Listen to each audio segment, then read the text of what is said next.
Tudo da Canção Nova em um só lugar. Canção Nova Play. Senhor esteja convosco.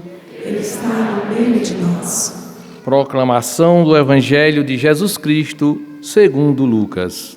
Glória a vós, Senhor. Naquele tempo, Jesus atravessava cidades e povoados, ensinando e prosseguindo o caminho para Jerusalém. Alguém lhe perguntou: Senhor, é verdade que são poucos os que se salvam? Jesus respondeu: Fazei todo o esforço possível para entrar pela porta estreita. Porque eu vos digo que muitos tentarão entrar e não conseguirão. Uma vez que o dono da casa se levantar e fechar a porta, vós, do lado de fora, começareis a bater, dizendo: Senhor, abre-nos a porta. Ele responderá: Não sei de onde sois. Então começareis a dizer: Nós comemos e bebemos diante de ti, e tu ensinaste em nossas praças. Ele, porém, responderá: Não sei de onde sois. Afastai-vos de mim, todos vós que praticais a injustiça. Ali haverá choro e ranger de dentes, quando virdes Abraão, Isaque e Jacó, junto com todos os profetas no reino de Deus, e vós, porém, sendo lançados fora. Virão homens do Oriente e do Ocidente, do Norte e do Sul, e tomarão lugar à mesa no reino de Deus. E assim há muitos que serão primeiros, e primeiros que serão últimos. Palavra da salvação. Glória a vós, Senhor. Senhor, eu confiei na vossa graça.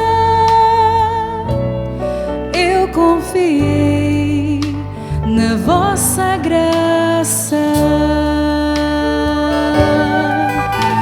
Senhor, eu confiei na vossa graça. Eu confiei na vossa graça.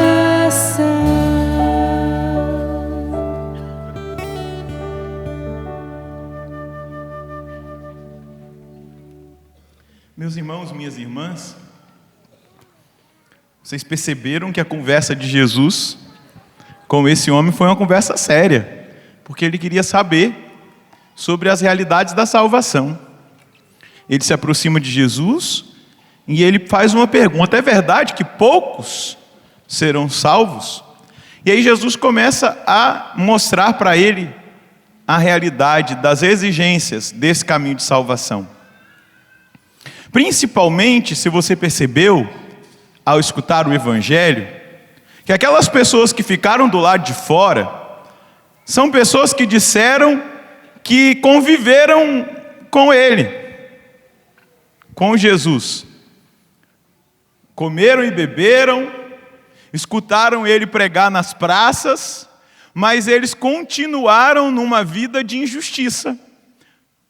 Por isso que Jesus está trazendo essa formação, esse ensinamento para esse cidadão e para todos que estavam ali em volta. Do que adianta nós estarmos todos comendo e bebendo com Ele, escutando o seu ensinamento, se não há um passo de mudança concreta e real na nossa vida, se nós continuamos na injustiça? É isso que Jesus está dizendo. E aí ele inicia essa resposta à pergunta, ao questionamento que esse homem faz, exatamente dizendo isso: fazei todo esforço possível para entrar pela porta estreita. Fazei todo esforço possível. E aqui a palavra esforço, ela vem lá do grego, no texto, que é a palavra eu não lembro se o verbo é esse. Talvez algum teólogo esteja aí me escutando e que conhece o grego, mas se eu não me engano a palavra é agonosomai, agonia. Essa palavra esforço significa exatamente isso no grego, que é a agonia que a criança que está no ventre da mãe, ao completar o seu ciclo de gestação, ela entra para fazer o esforço para passar pela porta estreita, no nascimento, quando a criança nasce de parto normal. Quando ela nasce para esse mundo de parto normal, ela passa exatamente por uma porta estreita. Essa é a imagem. E não é uma imagem pornográfica, não, só se a sua cabeça for. A minha não. É uma imagem pura, é uma imagem bonita, para nos levar a entender um parto normal. A criança passa por uma porta, olha o tamanho de uma criança. Tem todo um processo que vai acontecer naquela agonia da criança para que ela nasça, para que ela passe pela porta estreita. Há todo um esforço ali. A mulher vive a dor do parto, é uma dor intensa, exatamente por aquele esforço. O quadril vai abrir, todo o processo para que aquela criança passe pela porta estreita. E é dessa maneira o caminho do reino dos céus, o caminho da salvação. Ele não vem sem dores, ele não vem sem esforços, ele não vem sem renúncias, ele não vem sem o desapego. Essa salvação não vem sem a nossa firme decisão de abandonar a injustiça, de abandonar as realidades e as estruturas de pecado, de abandonar tudo aquilo que muitas vezes nos provoca e nos quer tirar desse caminho da salvação. E aí há uma decisão que precisa ser a nossa, porque a salvação eterna, ela e já aconteceu lá na cruz, Jesus já nos salvou. Porém, o caminho de salvação, a adesão, a aceitação, a abertura para o trabalho de Deus, quem dá sou eu e é você. E aqui não vamos entrar em nenhuma espécie de heresia, porque a salvação é dom da graça de Deus. Eu não vou ser salvo, eu não posso ter essa presunção de achar que eu me salvo. Eu não tenho o poder de me salvar. Quem me salva é Jesus. O poder que eu tenho é de dar a abertura para que a graça de Deus me alcance, e a graça de Deus me alcançando, ela vai potencializar a minha decisão.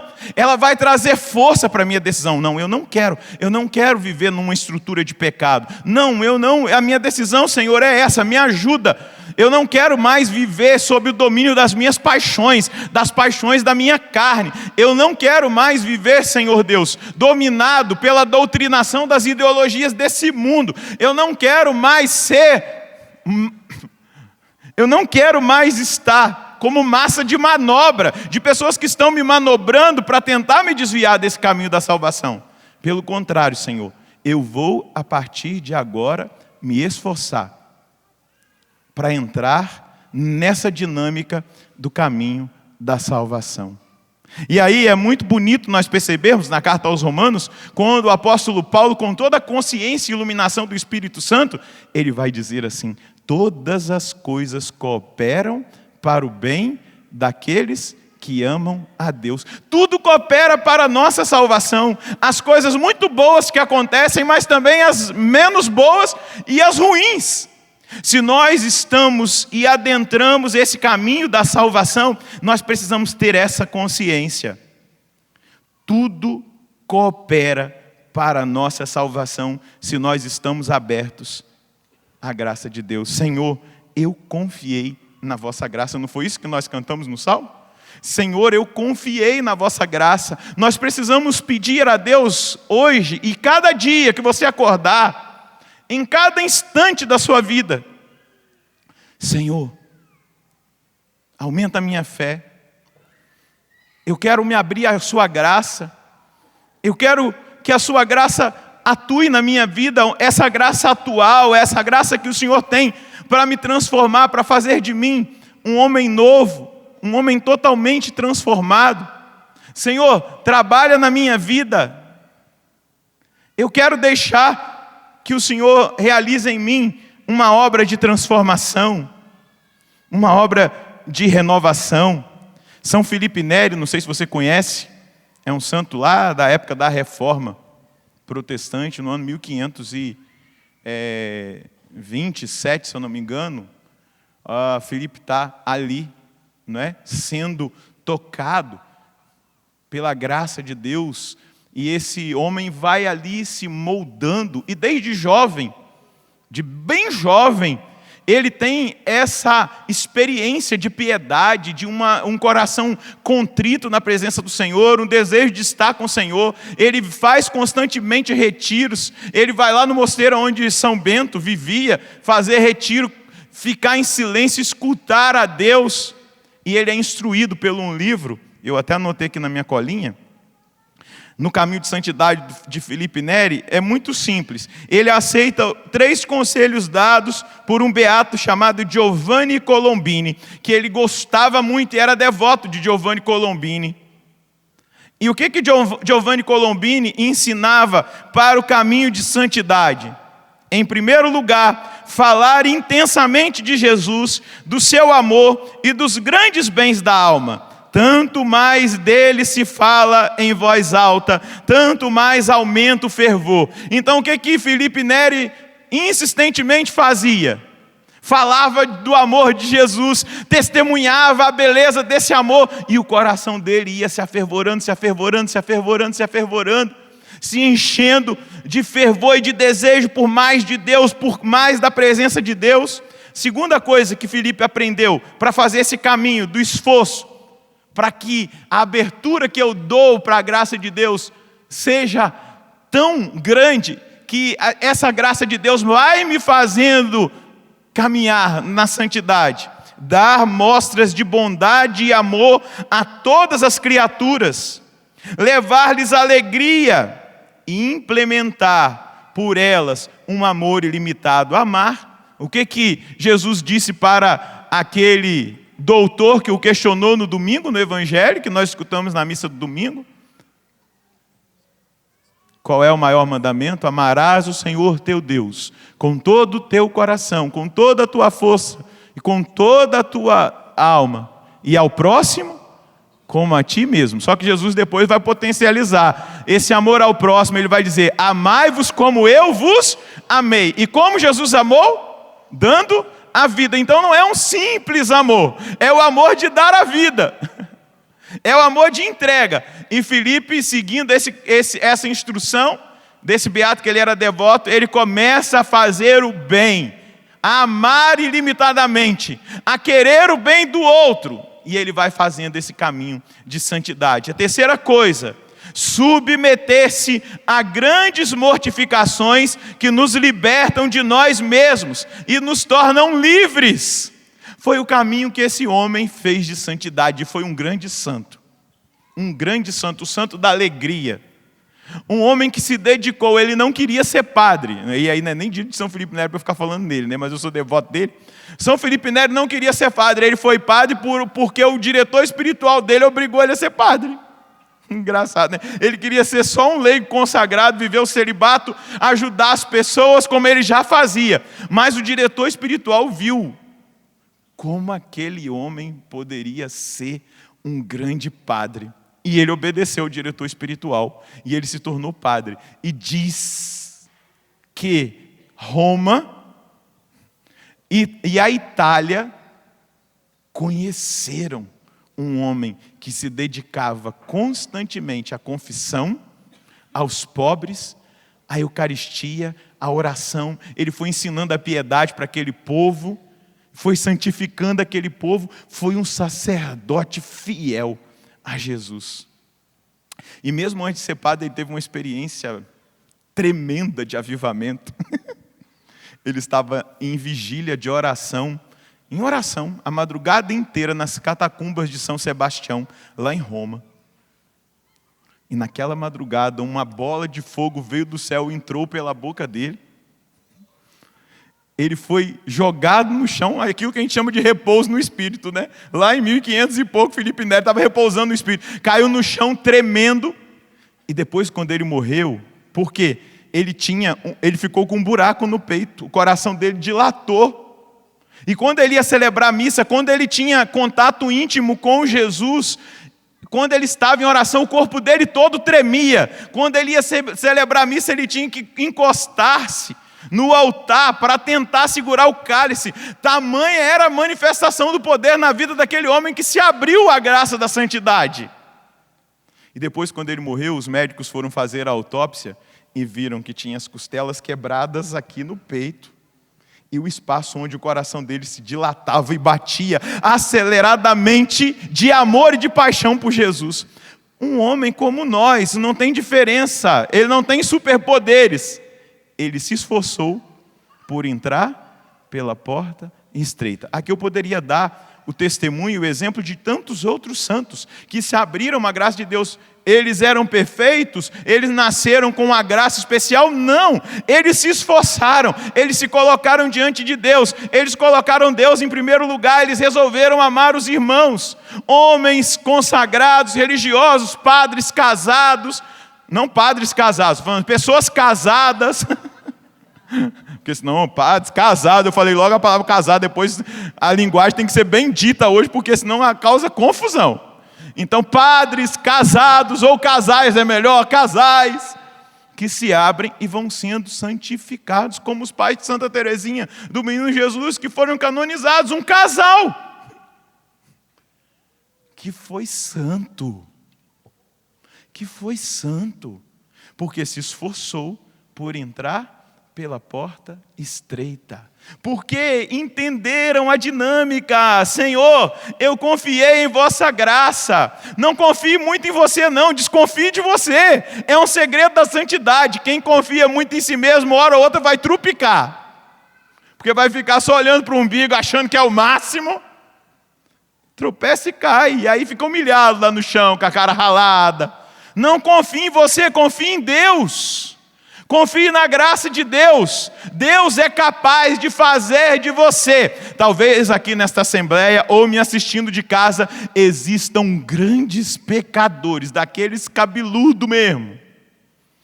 Talvez existam pessoas perdidas. A graça de Deus é capaz de transformar você num santo. É só você se abrir a ela. Desculpa eu falar assim, mas talvez existam prostitutos, adúlteros, traficantes, assassinos, vou lá pro corruptos. Ave Maria.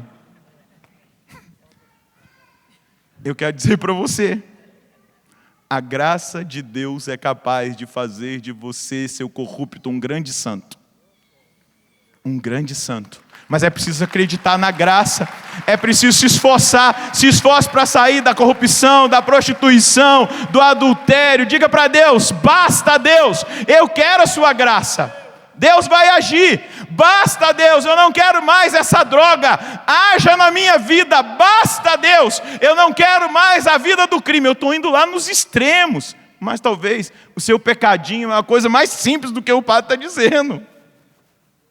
Mas Deus é capaz de te santificar, se você se esforçar, se você evitar os lugares que você sabe que você vai cair, se você parar de acessar aquelas coisas que você sabe que vão te levar ao pecado, se você parar de assistir, eu vou insistir mais uma vez, terceira quarta-feira, se você tiver a coragem de desligar a sua televisão nesses canais que estão declaradamente combatendo a família e as crianças, ensinando as coisas erradas para as crianças, Deus vai honrar você com a graça dele. Mas Deus não vai desligar a televisão, apertar o botãozinho do controle e desligar, não, é você.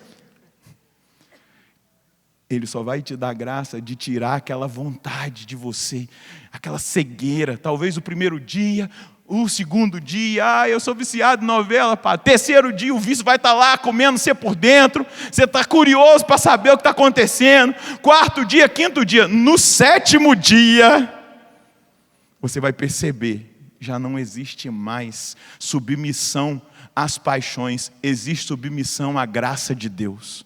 Deus vai trabalhando, mas é necessário que eu busque, é necessário que eu comungue. Eu atendi esses dias um jovem, e ele fez um propósito de comunhão diária, diante da situação que ele estava vivendo. Eu falei, você vai vencer, meu filho, porque Jesus vai te ajudar, é a decisão, ele quis. Eu vou buscar Jesus todos os dias, porque eu preciso de fortaleza, eu preciso vencer essas minhas fraquezas, rezar o texto, ler a palavra, orar, buscar a intimidade, aceitar Jesus como Senhor e Salvador da minha vida, para que a salvação se estabeleça na minha vida. É assim que Deus trabalha em nós, é dessa maneira. Santo Agostinho tem uma frase célebre, que eu gosto dela, decorei ela muitos, eu acho que eu não sei nem se eu era da Canção Nova, que eu decorei essa frase de Agostinho, porque ela fala muito comigo. Muito simples. O Deus que te criou sem ti, não vai te salvar sem ti. Ele não vai te salvar sem o seu esforço. Ele não vai te salvar sem você passar por essa dinâmica do Evangelho. Esforçai-vos por entrar pela porta estreita. Aquilo que o mundo oferece para nós, gente, é muito fácil. Alimentar a nossa carne, os nossos prazeres, as nossas paixões, é tudo fácil. Meu Deus, comprar prazer é facílimo. Comprar prazer é facílimo. Mas esse esforço, essa decisão, eu volto a dizer o que Agostinho nos ensinou: o Deus que te criou sem ti, não te salvará sem ti, não te salvará sem a sua adesão a Ele, não te salvará sem você aceitá-lo como único Senhor e Salvador da sua vida, não te salvará sem você aderir o Evangelho como regra de vida da sua vida, como regra de vida da sua caminhada. É aí que Deus vai trabalhar na nossa vida. Às vezes a gente fica perguntando, né? Esses dias eu tive acesso a um texto, até trouxe ele aqui para ler para você, de um santo chamado São Cipriano, de Cartago. Possivelmente o texto pode não ser dele, é atribuído a ele, não se tem certeza. Ele vai dizer assim: o que Cristo fez e ensinou é a vontade de Deus, simplicidade nas relações, estabilidade na fé, modéstia no falar, justiça no agir, misericórdia na prática, disciplina nos costumes. E aí ele continua: ser incapaz de injuriar e pronto para tolerar o que te fizerem. Tremer frente à adversidade alheia como frente à sua própria. Não ficar indiferente à dificuldade que o irmão vive. Eu tremo diante da adversidade alheia como se fosse a minha.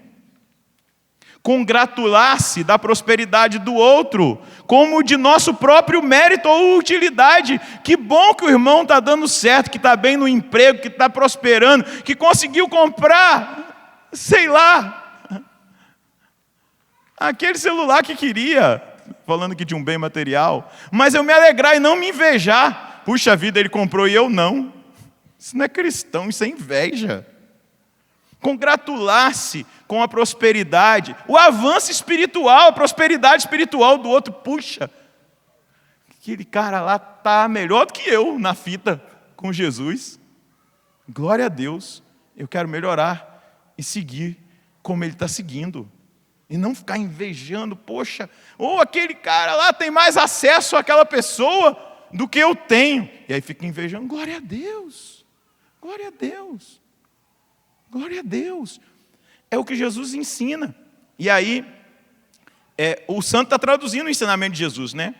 Aí ele vai dizer: ter por próprios os males alheios, estimar como nossos os êxitos do próximo, amar ao inimigo, não por razões humanas, mas por amor de Deus. Olha que coisa difícil, amar os inimigos, aqueles que não nos querem bem, aqueles que nós sabemos que falaram de nós, que nos criticam, aqueles que nos traíram, aqueles que nós não gostamos, que nós trazemos resistência no coração, não por razões humanas, eu vou amar essas pessoas, mas por amor a Deus.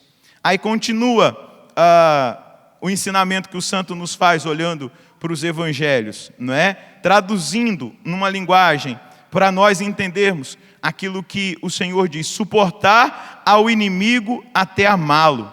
Não faças a ninguém o que você não quer que te faça. São simples as regras, mas exigentes. Não negues a ninguém o que gostaria que fizessem para ti. socorrer ao próximo em suas necessidades, não só segundo as tuas possibilidades, mas desejar ser-lhe útil mesmo acima de tuas capacidades reais, ultrapassar o limite.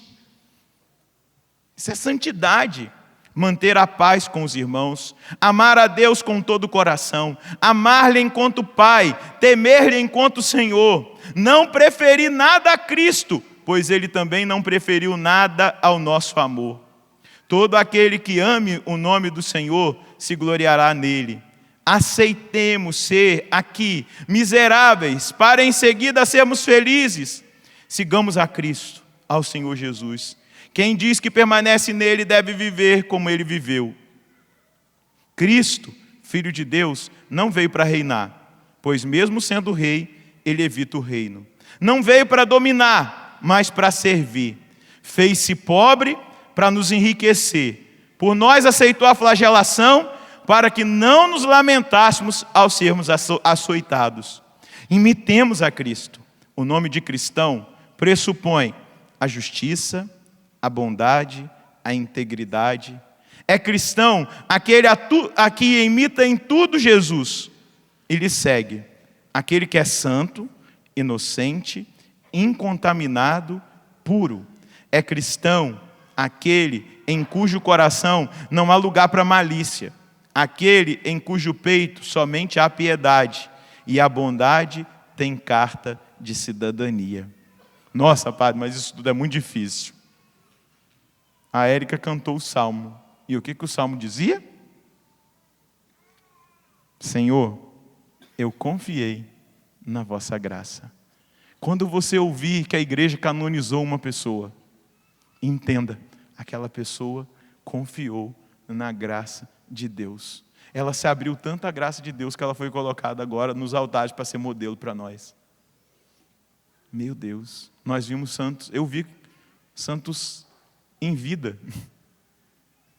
que hoje estão canonizados, como João Paulo II, Madre Teresa de Calcutá, e santos que estiveram no nosso meio, que talvez não serão colocados no altar, mas que se abriram tamanhamente à graça de Deus, que se tornaram para nós, diante dos nossos olhos, um grande sinal. Porque se esforçaram por entrar pela porta estreita. Acreditaram naquilo que o apóstolo Paulo ensinou hoje. O Espírito Santo vem em socorro da nossa fraqueza, pois não sabemos orar como convém. Quem aqui é fraco? Olha, achei que era só eu. Vou perguntar de novo, talvez você não entendeu, né? Quem aqui é fraco? Está garantido, meu irmão. O Espírito vem em socorro da nossa fraqueza. Ele vem em socorro dos fracos. Aqueles que se acham bambambam, os fortes, que fazem parte do show dos poderosos. Esses aí, o Espírito Santo não age. Agora, quem se humilha, quem se reconhece necessitado, quem reconhece a sua própria fragilidade, o Espírito vem em socorro dos fracos, da nossa fraqueza. E Ele vai trabalhando a salvação na nossa vida. Feche um pouquinho os seus olhos. O Padre só provocou você com a palavra que hoje Jesus nos deu. Traz a sua mão sobre o seu coração. Se você quiser, claro, se é livre, fica de boa. Se não quiser, fica com a mão no banco, na perna. É só uma dinâmica. Mas coloca a mão no seu coração. Feche os seus olhos. E se lá no fundo do seu coração existe esse desejo de dizer para Deus hoje que você quer caminhar na retidão, que você quer seguir o Evangelho, que você quer viver a vida nova, mas que você se sente fraco, frágil, que você acha que não dá conta, tamanhas são as suas fraquezas, inúmeras fraquezas. Hoje a boa notícia que Paulo vai nos trazer é que o Espírito Santo vem em socorro à nossa fraqueza, pois nós não sabemos orar como convém, e o Espírito do Senhor ora em nós com gemidos inefáveis. o Pai, que tem um projeto de salvação para nós, entende o clamor do Espírito na nossa alma. E o Pai vai nos santificando, nos adestrando, nos educando pela ação do Espírito. É aquela imagem do bom samaritano. Jesus é aquele bom samaritano que pega aquele homem que foi assaltado. Os assaltantes são os demônios, que muitas vezes nos assaltam, usam de meios para nos assaltar, para nos machucar, para nos roubar de Deus. E aquele bom samaritano que estava subindo para Jerusalém, como Jesus hoje subindo para Jerusalém, que representa o céu, a Jerusalém celeste, é subida, é esforço. Jesus pega aquele homem ferido, fraco, e leva para uma pousada. Essa pousada é a igreja, e aquele dono da pousada é o Espírito Santo. É o ministério do Espírito trabalhar em nós para a nossa santificação, nos levar a Jesus. Não há outro nome pelo qual nós possamos ser salvos que não seja o de Jesus Cristo. Não há salvação fora de Jesus. E o Espírito Santo vai trabalhando em nós. Em nenhum outro há salvação, porque debaixo do céu nenhum outro nome foi dado aos homens pelo qual nós devemos ser salvos. E aquele homem lá naquela pousada acolheu aquele homem ferido, a igreja que nos acolhe, e onde nós vamos sendo trabalhados até o dia que Jesus nos chamar, ou até o momento em que Jesus voltar e vai pagar os 2 denários, ou o dinheiro que aquele homem gastar. Ele deixou lá os denários. É agora a hora da salvação para a nossa vida. Diga para Jesus: eu estou aqui na igreja, eu estou aqui, e eu quero que esse dono, esse que trabalha na igreja, esse que age para a minha cura, que ele me cure das minhas paixões, me cure de mim mesmo, me cure das minhas fraquezas, me cure das decisões erradas que eu tirei. E que esse Espírito Santo que ora em nós com gemidos inefáveis, que vem em socorro da nossa fraqueza, Pai, em nome de Jesus, Ele possa trazer a nós, nessa noite, a nós que aqui estamos, e aos milhares que nos acompanham de casa, a capacidade, a capacitação, a graça, para nós vencermos a nós mesmos, para nós vencermos o mundo, para nós vencermos aquilo que o mundo tem nos oferecido. Vem, Espírito Santo, batiza-nos nessa hora, traz o fogo da cura que cauteriza as feridas que estão em nós, feridas que o mundo impôs, ferida que nós acabamos deixando acontecer na nossa vida, porque nós não vivemos na sua presença.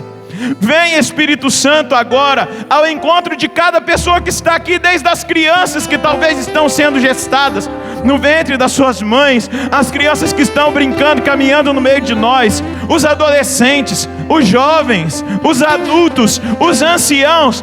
Espírito Santo, trabalha no meio de nós, trabalha na Canção Nova nessa noite, trabalha nesta chácara, através desse sistema de comunicação, em cada pessoa que agora se abre e deseja, que vai se esforçar. Trabalha, Espírito Santo, opera, modela, faz-nos verdadeiramente expressar essa semelhança, essa decisão de viver essa vida nova, de esforçar-nos por entrar pela porta estreita. Agradeça a Deus, porque na igreja existem todos os meios para a nossa salvação. Diga: obrigado, meu Deus, porque eu estou na igreja. Obrigado porque aqui é o sacramento da confissão, para eu pedir perdão dos meus pecados, sair absolvido. Obrigado, Senhor, pela Eucaristia, que é o alimento daqueles que querem ser santos. Obrigado, Senhor Deus, porque na sua igreja existe a palavra, existe a presença da sua mãe, existem os diversos modos de oração, existem, Senhor Deus, tantos instrumentos para a nossa santificação, porque na igreja, que é sacramento universal da santidade, está presente o seu Espírito, que vai nos santificando e nos preparando para o céu. Obrigado, porque eu sou cidadão do céu. Diga isso agora ao Senhor. Obrigado, porque eu sou cidadão do céu. Segura na mão de quem está do seu lado. Segurou? Diga agora: obrigado, Senhor. Obrigada, Senhor. Porque esse meu irmão é cidadão do céu. Balança a mão dele e diga: Deus, abençoa a vida desse meu irmão, Abençoa que nessa noite que nesta noite está tomando consciência está tomando do papel importante do papel que ele deve que ela deve exercer exercer nesse caminho de salvação. neste caminho. Abrir o coração à sua graça, Abrir o coração. dar os passos Dar os passos necessários para sair das realidades de pecado, para sair da realidade. buscando, Senhor, Buscando viver a sua palavra, Vivendo a a sua cultura do seu reino, cultura aqui do nessa seu terra, aqui nessa deixando cada vez mais deixando seu cada Espírito vez Santo agir na vida dele. mais seu Espírito Santo agir. Abençoa, Senhor, essa decisão. Balança a mão desse irmão, olha para ele agora, dá um sorriso para ele, diga para ele: é nós, meu irmão, nós somos do céu, nós somos do céu, nós somos do céu. Jesus conquistou para nós a salvação. Jesus conquistou para nós a salvação. Aleluia. Glória a Deus. Obrigado, Senhor. A Ti a honra, a glória, o louvor, a adoração. Muito obrigado. Pode aplaudir esse cidadão do céu que está do seu lado. Nós somos concidadãos dos santos. Os santos estão no céu. Nós somos pertencentes a essa linhagem celeste. Obrigado, Senhor, porque o Senhor nos toca e nos faz homens e mulheres novas, decididos por Te seguir. Muito obrigado. Louvado seja nosso Senhor Jesus Cristo. Para sempre seja louvado. Tudo da Canção Nova em um só lugar. Canção Nova Play.